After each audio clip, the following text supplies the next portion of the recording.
আসেন আবার একটু আলোচনা করি বাবা ও আমার বিজানেরা।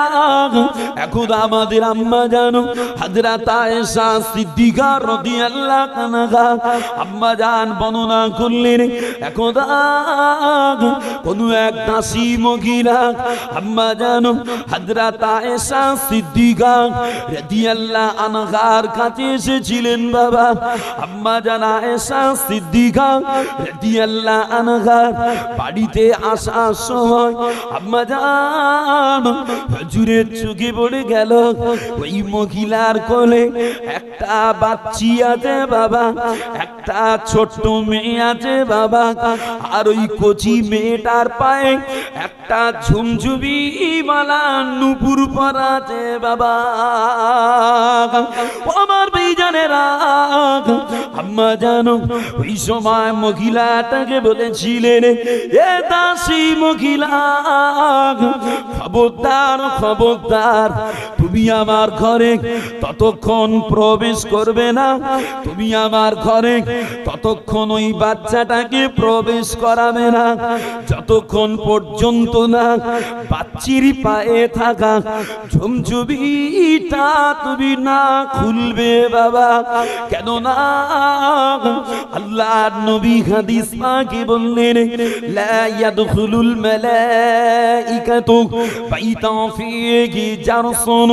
আল্লাহর নবী জানিয়েছেন ও আমার সাহাবারা, সেই ঘরে আল্লাহর রহমতের ফেরেশতা প্রবেশ করে না যে ঘরে বাদ্যযন্ত্র ব্যবহার করা হয় বাবা, বাদ্যযন্ত্রটা বাজানো হয় বাবা। এই হাদিসটা বলে আম্মা জান বলেছিলেন, এ দাসী মহিলা তুমি ততক্ষণ বাচ্চাকে ঢুকাবে না যতক্ষণ না তুমি ওর পায়ের ঝুমঝুমিটা না খুলবে বাবা। আমার বেজানেরা আল্লাহর আইন পালনে আম্মা জানেরা কত সতর্ক ছিলেন বাবা, আল্লাহর নবী সাহাবারা কত সতর্ক ছিলেন বাবা। এরপরেও আমরা নবীর উম্মতের দাবিদার, আমরা শিখের রাসূলের দাবিদার, তবে আমরা শরীয়তের বিষয়গুলো শরীয়তের আইনগুলো মানতে চাই না। ঠিক কিনা বলেন? কেউ যদি ধরিয়ে দেয় ছেলে তোর মেয়ের পায়ে নুপুর আছে জায়েজ করবে, তবে নুপুরের সঙ্গে যে বাজনা ওটা হারাম, চট করে জবাব দেবে কচি মানুষ অসুবিধা নেই। কচি মানুষ অসুবিধা নেই বলে কচির মল কোনোদিন গালে তুলে খাওয়া যাবে নাকি? কথা বলে না, খাওয়া যাবে। আবার কেউ কেউ জিজ্ঞাসা করে বলে কচির পেশাব গায়ে লাগলে নামাজ হবে?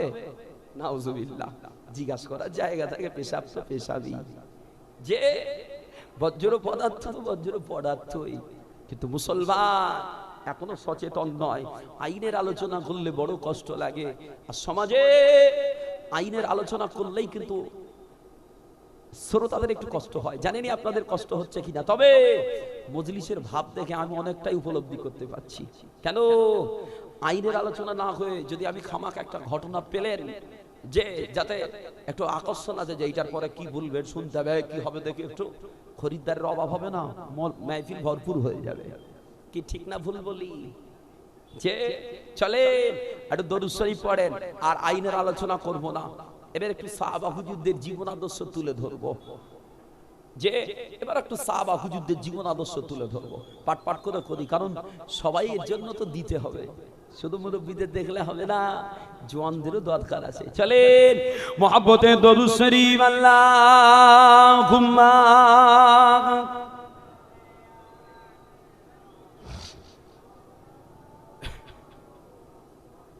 ওয়া আলা আলিহি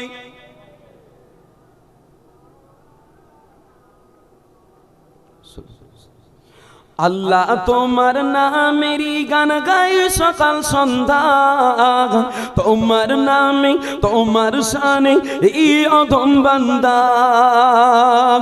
আল্লাহ তোমার নামেরই গান গাই সকাল সন্ধ্যা, তোমার নামে তোমার শানে এই অধম বান্দা।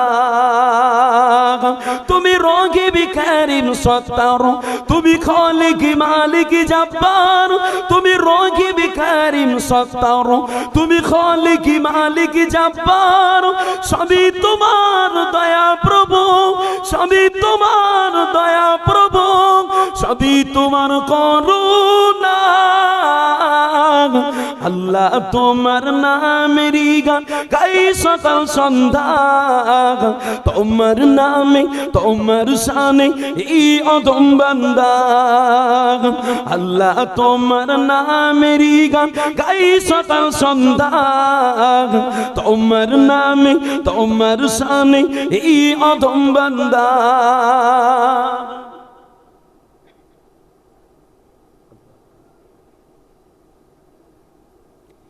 তুমি আসমানের মালিক, তুমি জমিনের মালিক, তুমি আসমানের মালিক, তুমি জমিনের মালিক। অপরূপে সাজিয়েছো তুমি চারিদিক। একটু বলেন না সুবহানাল্লাহ, একটু মোহাব্বত করে বলেন সুবহানাল্লাহ। তুমি আসমানের মালিক, তুমি জমিনের মালিক, অপরূপে সাজিয়েছো তুমি চারিদিক। সৃজন করেছো তুমি সবই, সৃজন করেছো তুমি সবই, সবই তোমার করুণা। আল্লাহ তোমার নামেরই গান গাই সকাল সন্ধ্যা, তোমার নামে তোমার শানে এই অধম বান্দা। আল্লাহ তোমার নামেরই গান গাই সকাল সন্ধ্যা, তোমার নামে তোমার শানে এই অধম বান্দা। এই কণ্ঠে দিলে সুর লাগে কত যে মধুর, এই কণ্ঠে দিলে সুর লাগে কত যে মধুর। চাই পেতে চাই ওগো প্রভু তোমার প্রেমের নূর, চাই পেতে চাই ওগো প্রভু তোমার প্রেমের নূর। তোমার রঙে রঙিন গয়ে, তোমার রঙে রঙিন গয়ে কাটাতে চাই সারা বেলা। আল্লাহ তোমার নামেরই গান গাই সকাল সন্ধ্যা, তোমার নামে তোমার শানে এই অধম বান্দা। আল্লাহ তোমার নামেরই গান গাই সকাল সন্ধ্যা, তোমার নামে তোমার শানে এই অধম বান্দা। তুমি রাগিব কারীম সত্তার, তুমি খালিক মালিক জব্বার, তুমি রাগিব কারীম সত্তার, তুমি খালিক মালিক জব্বার। সবই তোমার দয়া প্রভু, সবই তোমার দয়া প্রভু, সবই তোমার করুণা। আল্লাহ তোমার নামেরই গান গাই সকাল সন্ধ্যা, তোমার নামে তোমার শানে এই অধম বান্দা। আল্লাহ তোমার নামেরই গান গাই সকাল সন্ধ্যা, তোমার নামে তোমার শানে এই অধম বান্দা। আল্লাহ হুম্মা জোরে জোরে সাল্লি আলা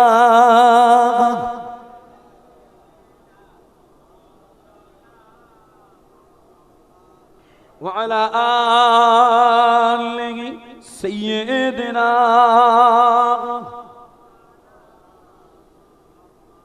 সাল্লাল্লাহু আলাইহি ওয়াসাল্লাম। সকলে পড়ে সাল্লাল্লাহু আলাইহি ওয়াসাল্লাম।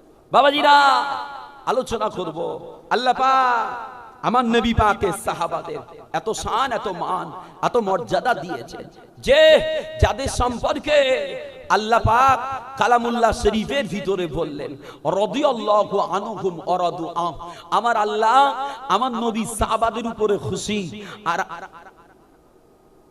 আর আমার নবী সাহাবারা আমার আল্লাহর উপরে খুশি। বলেন না সুবহানাল্লাহ, একটু মহব্বতে বলেন না সুবহানাল্লাহ। বাবাজিরা, আল্লাহর নবী দয়ার নবী রাসূল পাক ও হাদিস পাকে বললেন আসহাবি কান নুজুম, আমার সাহাবারা এক একটা আকাশের নক্ষত্র, যে যেমন গভীর রজনীতে নবী মাছ দরিয়ায় সমুদ্রে নিজের কিনারা খোঁজার জন্য আসমানে আকাশের নক্ষত্রের দিকে লক্ষ্য করে কিনারায় রাস্তা খুঁজে নেয়, ওরম ধারা দুনিয়ার জমিনে আমার নবী পাকের সাহাবাদের জীবন আদর্শ কপি করলে, জীবন আদর্শ লক্ষ্য করলে ইনশাআল্লাহ তাআলা আমরাও জান্নাতের কিনারা পাবো। বলেন সুবহানাল্লাহ, একটু মহব্বতে বলেন না সুবহানাল্লাহ। বাবাজিরা, আমার নবী পাক খাস করে দুনিয়া পৃথিবী জমিনে কয়েকজন সাহাবা হুজুরকে জান্নাতের ঘোষণা দিয়েছেন। বাবাজিরা, আমি ঘেমে আছি, চালালে অসুবিধা হবে। ঘেমে আছি তো অনেকটা বস্তিতে আছে, ভিজে আছে, ঠান্ডা আছে, কোথাও হাওয়া লাগলে গলা বসবে। আল্লাহ নবী দয়ার নবী সাহাবা হুজুরদের খাস করে আশারায়ে মুবাশশারা 10 জন সাহাবা, হযরত আবু বকর সিদ্দিক রাদিয়াল্লাহু আনহু, হযরত উমর ফারুক রাদিয়াল্লাহু আনহু, হযরত তালহা রাদিয়াল্লাহু আনহু, হযরত এমনি করে জুবায়ের রাদিয়াল্লাহু আনহু, হযরত আব্দুর রহমান ইবনে আওফ রাদিয়াল্লাহু আনহু, এরাম করে 10 জন সাহাবা হুজুরকে আমার নবী জান্নাতে সুসংবাদ জানিয়েছিলেন। তারপরেও আল্লাহর নবী সাহাবারা আল্লাহর ভয়ে, আল্লাহর ডরে আল্লাহর কাছে রুনাজারি করতেন, নিজেদের ইবাদত ঠিক করতেন, তাহাজ্জুদের নামাজে আল্লাহর কাছে কাঁদতেন। বলেন সুবহানাল্লাহ। আফসোস একটা জায়গায় আমাদের জান্নাতের সার্টিফিকেট নাই, আমাদের কেউ জান্নাতের সুসংবাদ দুনিয়ায় অ্যাডভান্স জানায় না, তারপরেও আল্লাহর আইন মেনে জীবন পরিচালনা করতে আমাদের একটু কষ্ট হয়। আল্লাহ পাক আমাকে আপনাকে ক্ষমা করেন। বলেন আল্লাহুম্মা আমিন। ও আমার প্রিয়জনেরা, আসেন আমার নবী সাহাবা হুজুরগণের বাস্তব জীবনের একটু আলোচনা করি। বাবা, আল্লাহর নবী দয়ার নবী সাহাবা হযরত আবু বকর সিদ্দিক রাদিয়াল্লাহু আনহু, যে আবু বকর হুজুরকে আল্লাহর নবী জান্নাতে সুসংবাদ দিয়েছিলেন। বাবা, ওই আবু বকর হুজুর আমার আল্লাহর কোরআনের একটা আয়াত পড়তেন। বাবা, যে আয়াতে আল্লাহ পাক জানিয়েছেন ইন্নাল্লাহ হাসতারা মিনাল মুমিনিনা আনফুসাকুম ওয়া আমওয়ালাকুম বিআন্না লাকুমুল জান্নাহ। এই আয়াত শরীফটা পড়তেন আর আবু বকর হুজুর আমার ঝরঝর করে কান্না করতেন। বাবা, আমার বেজনেরা, আল্লাহর নবী আর নবীর সাহাবারা আবু বকর হুজুরে এই কান্নাটা দেখে আবু বকর হুজুরকে জিজ্ঞাসা করেছিলেন, ও আল্লাহর নবী সাহাবা, ও ভাই আবু বকর, আপনি আল্লাহর কোরআনের এই আয়াতটা পড়েন আর ঝরঝর করে কেন কেঁদে যান? ব্যাপারটা কি একটু বলেন না ভাই? বাবাজিরা, আবু বকর হুজুর ওই সময় বলেছিলেন, ও আল্লাহর নবীর সাহাবারা, আমি আবু বকর এই আয়াতটা পড়ে কেন কাঁদি? আল্লাহ এই আয়াত শরীফের ভিতরে বললেন ইন্নাল্লাহ হাসতারা মিনাল মুমিনিনা আনফুসাকুম ওয়া আমওয়ালাকুম বিআন্না লাকুমুল জান্নাহ। আল্লাহ পাক এই আয়াত শরীফে বলেন, ও আমার বান্দারা, নিশ্চয়ই আল্লাহ পাক মুমিনের জান আর মালের বিনিময় আল্লাহর জান্নাত দিয়ে দেবেন বাবা। আল্লাহ জান্নাতের বিনিময় আল্লাহ মুমিনের জান আর মালটা কিনে নিয়ে দে বাবা। আবু বকর হুজুর তাই বলেছিলেন, ও আল্লাহ নবীর সাহাবারা, কাল কিয়ামত হাসরের মাঠে আল্লাহ পাক যদি আমাকে ডেকে বলেন, ও আবু বকর, তোমার জান আমার পছন্দ হয় না, তোমার মাল আমার পছন্দ হয় না, এইলা আবু বকর তোমার জানলা, এইলা আবু বকর তোমার মাল্লা, আর বিনিময় আমার জান্নাত আমায় রিটার্ন দিয়ে দাও বাবা। ও আমার ভাইজানেরা, আবু বকর হুজুর এই ভয়ে এই কোরআনের আয়াতটা পড়তেন আর কান্না করতেন বাবা। অথচ আবু বকর হুজুরকে আল্লাহর নবী দুনিয়ার জমিনে জান্নাতের সুসংবাদ দিয়েছিল বাবা।